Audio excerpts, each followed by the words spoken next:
Alors pour moi, c'est pas du tout une émission de télé-réalité, je sais pas pourquoi on l'a appelée. Moi, on m'a demandé de faire ce qui se passe, ce qui est quand même assez incroyable. Sur la chaîne parlementaire depuis des années, que personne n'a regardé et qui a l'air de poser de problème à personne, alors que c'est quand même un truc assez téléguidé où on demande à des élus d'être vendeuses dans un magasin, d'aller traire les vaches, etc.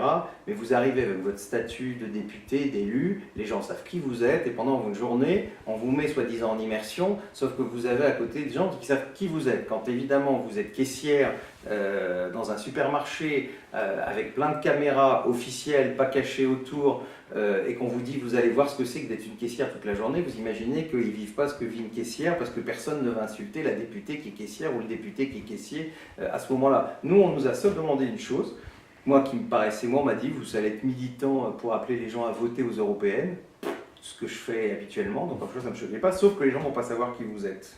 Et j'ai trouvé ça intéressant parce que oui, les gens ne vous parlent pas de la même manière. Je trouve que quand on dit émission de télé-réalité, je ne vois pas en quoi, on nous a changé pour que les gens nous parlent sincèrement. Et moi j'ai vu des gens qui ne m'auraient jamais parlé comme ça, et moi qui m'estime être vraiment quelqu'un de terrain, moi je prends le métro, enfin, je fais tout comme vous, je fais mes courses, etc. Sauf que les gens savent qui je suis, connaissent aussi mes combats, et il y a des choses qu'ils ne me disent pas. Parce qu'ils savent que d'abord ils ne me feront pas changer d'avis, et puis s'ils ont voilà, des idées un peu particulières, ils ne me les diront pas à moi. Là, ça m'a permis d'avoir des discussions franches avec des gens que je n'aurais jamais eues dans la vie normale. Je ne sais pas quel a été l'intérêt des hommes politiques de participer à cette émission, qu'une mascarade totale qui n'a aucun intérêt. Enfin, au-delà au-delà des polémiques, etc., c'est juste que télévisuellement, l'émission n'a pas d'intérêt. Et, enfin, d'ailleurs, ça n'a intéressé personne. Je crois que ça a fait 300 000 téléspectateurs ou 500 000 en prime, je sais plus. Enfin, voilà, donc ça a fait parler. Mais après, au-delà de faire parler, l'émission n'était pas bonne. Simplement, il n'y a pas de concept.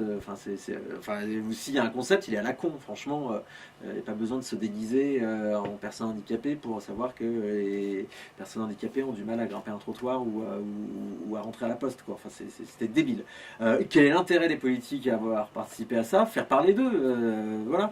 Je pense que si vous avez rencontré Jean-Luc Romero, il vous a dit que c'était formidable, aller à la rencontre du peuple, etc. C'était surtout un moyen de faire parler de soi. Et vous avez remarqué que c'était quand même des politiques de second rang. Des gens de seconde zone, un petit peu en mal de notoriété. C'était d'ailleurs totalement débile de les grimer. Cette émission-là, les gens ne savaient pas du tout qui j'étais, ils ne savaient pas du tout quel combat je portais, si ce n'est que je leur disais qu'il fallait aller voter. Et bien, ils venaient me dire ce qu'ils pensent, et j'ai trouvé ça assez intéressant. Et moi, je regrette que sur cette émission-là, mais c'est souvent comme ça, elle a été démolie avant d'exister, qui fait que cette émission n'a pas pu continuer, parce qu'elle a tellement été démolie qu'évidemment les journalistes, on sait comment ils sont, quand ils ont démoli quelque chose qu'ils n'ont pas vu, et n'avaient pas vu une minute de cette émission, eh bien elle n'existe plus. Et je trouve que si on fait la comparaison avec l'émission de LCP-AN, c'était une vraie immersion. Donc moi je veux que celle de LCP continue, mais comment on peut nous dire que quelqu'un qui n'est pas à visage découvert, qui soi-disant fait une vraie immersion, et que les gens lui parlent naturellement, jamais vous aurez ça. Je n'y crois pas une seconde. Si moi on me fout dans un truc, on sait qui je suis, les choses que je porte, les gens ils seront extrêmement gentils. En plus il y a la télé qui vous filme. Là les gens ne savaient même pas qu'ils étaient filmés parce que c'était des trucs cachés. Donc je trouve que c'était un bon principe, c'était aussi un bon moyen de